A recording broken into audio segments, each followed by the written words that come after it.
Улсын ерхий прокурорын газрын олон нийтэд харилцах албанаас Про подкастыг цувралаар хүргэж байна. Подкастаараа дамжуулан хууль эрх зүйн мэдээллийг хүргэдэг лээ. За энэ удаагийн оролцогч Сүхбаатар дүүргийн прокурорын газрын ахлах прокурор Мөнхтий оролцож байна. Бидний ярилцах сэдэв Сүхбаатар дүүргийн прокурорын газрын үйл ажиллагааны талаар ярилцах болно.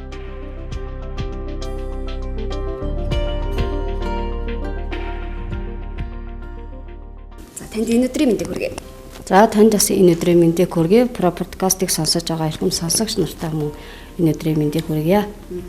За энэ удаагийн подкаст дүүргийн прокурорын газрын үйл ажиллагаатай танилцах гэж байна тий. Сүхбаатар дүүргийн прокурорын газрын үйл ажиллагаа юу нэрхий яаж явагддаг вэ? За сүүлийн 2 жилийн хугацаанд манай хууль хүчний байгууллагуудын дунд ч гэсэн энэ ковид цар тахлын үеэр хэрхэн ажиллаж байгаа юм бол гэдэг асуудал яригдж байна л да тийм ээ. Энэ цаг үед та бүхэн ямар зохион байгуулалттайгаар ажиллаж байгаа вэ? За Монгол Улсын үндсэн хуулийн 56 дугаар зүйлд зааснаар бол прокурорын байгууллага нь Монгол Улсын нутаг дэвсгэрт за эрүүг үн болон зөрчлийн хууль тогтоомжийн хэрэгжилтийг нэг мөр хангуулах, за хэрэг бүртгэх мөрдөн байцаах ял идлүүлэх ажиллагаанд хяналт тавих, шүүх хуралдаан төрийн нэрийн өмнөөс оролцох, чиг үүрэг бүхий ийм хараат бус бие даасан шүүх эрхэмлэлийг хэрэгжүүлэхэд оролцогч байгуулга гэж хуульчилсан байна. Тэгэхээр прокурор нь бол одоо хууль заасан чиг үүргийг хэрэгжүүлэхдээ хүний эрх чөлөө, за нийт эрх ашиг сонирхлыг хамгаалах, түүнийг зөрчигдөхөөс сэргийлэх, зөрчигдсөн эрхийг сэргээх арга хэмжээ авдаг хууль заасан чиг үүргийнхээ хүрээнд ажилладаг.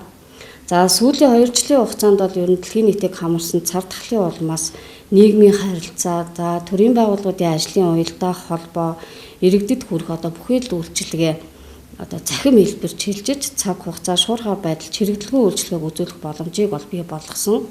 За Монгол Улсын засгийн газраас ч бас одоо захим засаглалыг дэмжиж 2020-оос 2024 оны үйл ажиллагааны хөтөлбөр тусган за энэ захим үйл ажиллагааг эрчимтэйгээр хэрэгжүүлж ажиллаж байна.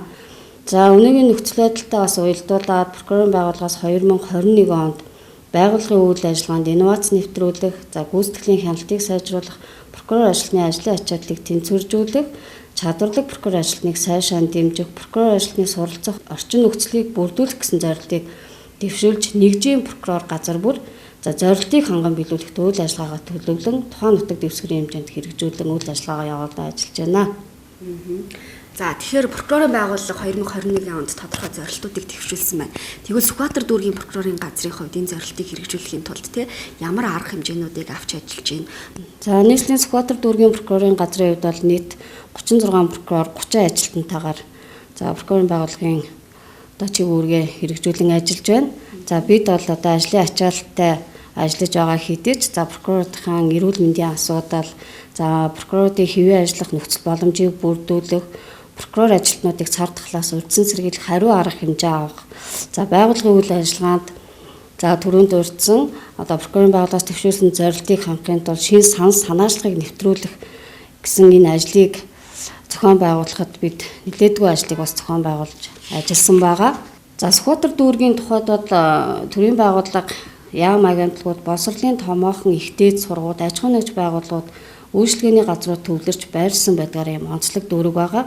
За гэмтрэг зөрчлийн гаралтын хувьд бол 2021 оны эхний 9-р сарын байдлаар гэмтрэгийн шинжтэй нийт 4627 гомдол мэдээллийг хүлээн авч за 23.4% нь хэрэг бүртгэлтийг нээж шалгасан, 52.1% нь хэрэг нээхээс татгалзаж, 13.8% нь ялагдагчаар татаж хэвдэрсэн байна. За зөрчлийн хэргийн хувьд 2021 онд тус прокурорын газраас зөрчлийн талаарх нийт 11742 гомдол мэдээлэлд хяналт тавьж ажилласан. За эрх бүхий байгууллага албан тушаалтнараас 28% нь хүлээн авахаас татгалзаж, 10.7% нь зөрчлийн хэрэг нээж, 58.5% нь хэлбэршүүлсэн журмаар шалган шийдвэрлэсэн. Сүхбаатар дүүргийн нутаг дэвсгэрт гэмт хэргийн гаралт юу ямар байдаг вэ? Ямар төрлийн гэмт хэрэг түлхүү гардаг вэ? За нөгөө талдаа гэмт хэргийн гаралттай уялдуулан прокуроруудын ажлын ачаал юу ямар байдаг юм бэ? Энэ талаар та мэдээлэл өгөөч. За манай дүүргийн хувьд бол гэмтрэг зөрчлийн гаралтын тоо бага сонсогдох хэдий ч за олон үйлдэлтэй олон хохирогч холбогдогчтой ээдрүүд хөвгтэй эргүүд харьцангуй их байдаг. За нэг прокурор жил дунджаар 215 гомдол 350 эрэгт хяналт тавьж ажиллаж за 7 хоногт дунджаар 3-5 өдөр шүүх хуралдаанд оролцож байна. За прокурорын ажлын ачааллыг тэнцвэржүүлэх зорилгоор бол сар бүр нэгдсэн байдлаар ажлын ачааллыг судалгаа хийж за шийдвэрлэж байгаа хэрэг материалыг дүүргийн ерхий прокурор орлогч ахлах прокурорудаас бичлэн уншиж танилцсан за мөрдөн шалгах ажиллагаанд даалгавар өгөх зэрэгээр бол ажиллаж байгаа. За ажлын ачааллыг бууруулах чиглэсэн арга хэмжээ гэвэл одоо нийгэмд үйлдэгдэж байгаа гэмт хэрэг зөрчилтэй холбоотой учраас за эхний ээлжинд бол гэмт хэрэг зөрчлөөс өртсөн сэргийлэх чиглэлээр холбогдох байгууллагатай хамтран ажиллаж байна. За мөн одоо бидний ажлын ачаал буурна гэдэг бол нийгмийн байдалтай бас хашгүй холбоотой. Хохирсон болон шалгагдаж байгаа иргэдийн хэрэг материалыг бол түргэн шуурхаа шийдвэрлэх явдалтай холбоотой байгаа учраас эрүүл эрх хян шийдвэрлэх тухай хууль заасан хялбаршуулсан журмаар хэрийг даруй шийдвэрлэх арга хэмжээг авч байх тал дээр бол илүү анхаарч байна. За мөн одоо хэргийн мөрдөн шалгах ажиллагааны явцад прокурорыг техникийн дэвшлийг ашиглагч хохирогч гэж ялагдагчийн мэдээлэлд оролцуулах.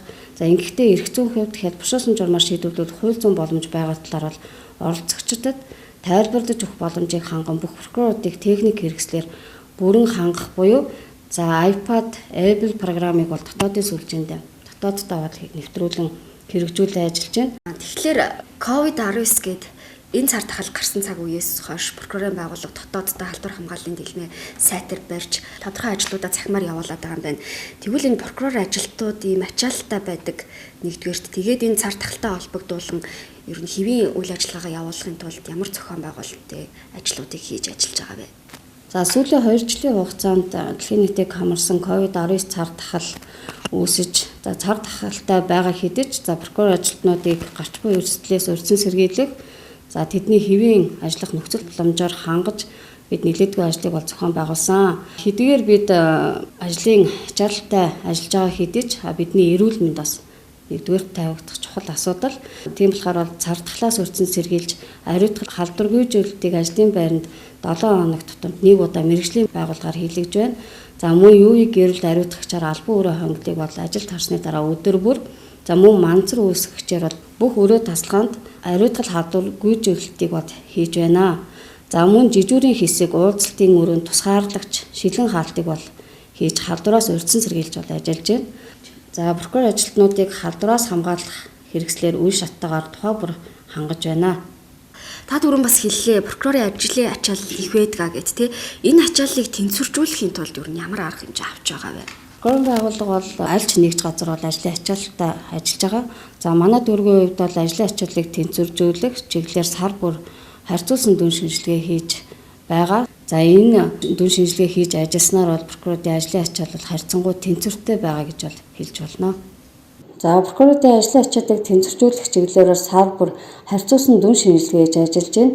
За мөн зөрчлийн анхан болон давзаалгагчны шүүх хуралдааныг цахим Zoom аппликейшнаар хийх нөхцөлийг бүрдүүлж цахимаар хуралдаж байна.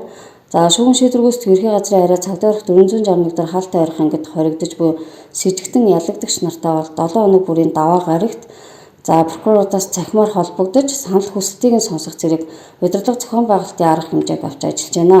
За манай дүүргийн прокурорын газрын хяналтын прокурорын хувьд бол ажлын ачаал харьцангуй тэнцвэртэй байгаа гэж бол хэлж болно. Яг идэвхжүүлэх ажиллагаанд тавих хяналтын ажлын хувьд дүүрэгт нэг прокурор хяналтын ажлыг бол хэрэгжүүлэн ажилладаг. За манай дүүргийн хувьд бол жил дунджаар 20-оос өөр төрлийн ял, тэнцэх, албадлагын арга хэмжээ авагдсан болон зөрчлийн шийдвэр гүйцэтгэх ажиллагааг албадан гүйцэтгэлэхээр ирүүлсэн 800-аас 900 гаруй ялтан этгээдэд бол хяналт тавьж за шийдвэр гүйцэтгэгчээс ирүүлсэн 150 гаруй саналыг хүлээн авч шийдвэрлэдэг.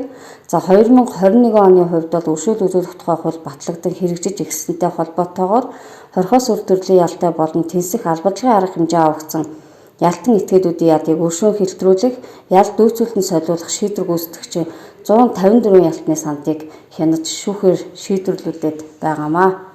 Тэгэхээр прокурорын байгууллагын нэг зорилт болох энэ прокурор ажилтныг сургах таатай орчныг бүрдүүлнэ гэд тэ. Энэ зорилтын хэрэгжилт танаа дүүргийн хувьд ямар байгаа вэ? Прокурор ажилтнуудыг сургах, дадлагжуулах, мэргэшүүлэх тал дээр ер нь хэрхэн анхаарч ажиллаж байгаа вэ? За прокурорыг мэргэжлийн чиглэлээр болон олон улсын хил судлах боломжийг хангаж холбогдох техник хэрэгслээр бол хангаж ажиллаж байна. За мөн бие даан суралцах чиглэлээр сургалтын бусад байгууллагатай төлөвлөгөө боловсруулан хамтран ажиллаж байна. Шинээр томилогдсон прокурордод орлогч болон хариуцсан ахлах прокурорд эрүүгийн эрэг шүүхийн шийдвэр зэргээр бол кейс боловсруулан өгч за мэргэжлийн чиглэлээр тухайлбал нотлох хоригдод үндэслэн хууль зүйн дүгнэлт өгөх, шүүх хуралдаанд хэрхэн мэтгэлзэх, хууль хэрэгжих чадварыг нь тодорхойлж тухайн хүний цаашаа суралцах төр шаардлагатай байгаа асуудалд нь төлөвлөгөө анхаарч сургалтыг зохион байгуулж хүн нэг бүртээ бол ажиллаж байна. Тэгэхээр гэмтэргээс урьдчилан сэргийлэхийн тулд Сүхбаатар дүүргийн прокурорын газрын хувьд юу ямар онцлог ажлууд хийсэн бэ? За Сүхбаатар дүүргийн тухайд бол түрүүн би хэлсэн онцлог дүүрэг байгаа. За гэмтэргийн гаралт өмнөх оны мөн үеэс буурсан хэдий ч дүүргийн газар нутгийн төвлөрөл хүн амын нягтршил зэрэг онцлог байдлаас шалтгаалan эрүүгийн үйл заасан заллах гэмтэрэг.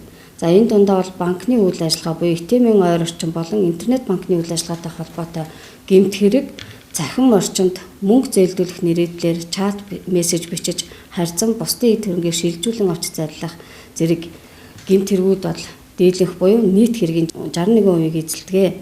За мөн цахим орчинд хүний нэр төр алдар хүнд, хуулийн этгээдийн ажил хэргийн нэр хүндэд халдаж илт худал мэдээлэл тараах болон өсвөр насны хүүхдээс гэмтрэг зөрчилд холбогдох, гэмтрэг зөрчлийн хохирогч болох байдал буурахгүй ижил түвшинд байгаа нь судалгаагаар тогтоогдсон. Иймд бид энэ чиглэлд гэмтрэг зөрчлөөс урьдчилан сэргийлэх ажлыг зохион байгуулан ажиллаж байна. За ер нь сүүлийн 2 жилийн хугацаанд COVID-19 цавдгалын улмаас бол хурал цуглаан олон нийтийн арга хэмжээг хориглосон хэдий ч бидний зүгээс гэмтрэг зөрчлөөс урьдчилан сэргийлэх ажлыг цахим орчинд олон нийтэд хүргэх, сурталчилан таниулах ажлыг бол түлхүү зохион байгуулж гэмтрэг зөрчлөөс урьдчилан сэргийлэх видео шторкийг хяналт тусбарын чиглэлээр бэлтгэж олон нийтэд таниулах ийм ажиллагааг бол зохион байгуулж байна.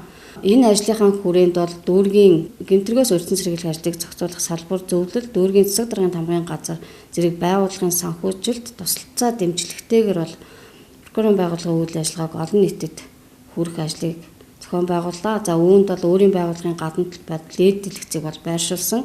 Одоогийн байдлаар нийт 25 видео шторкийг бол бэлтгэж хүргээд байна.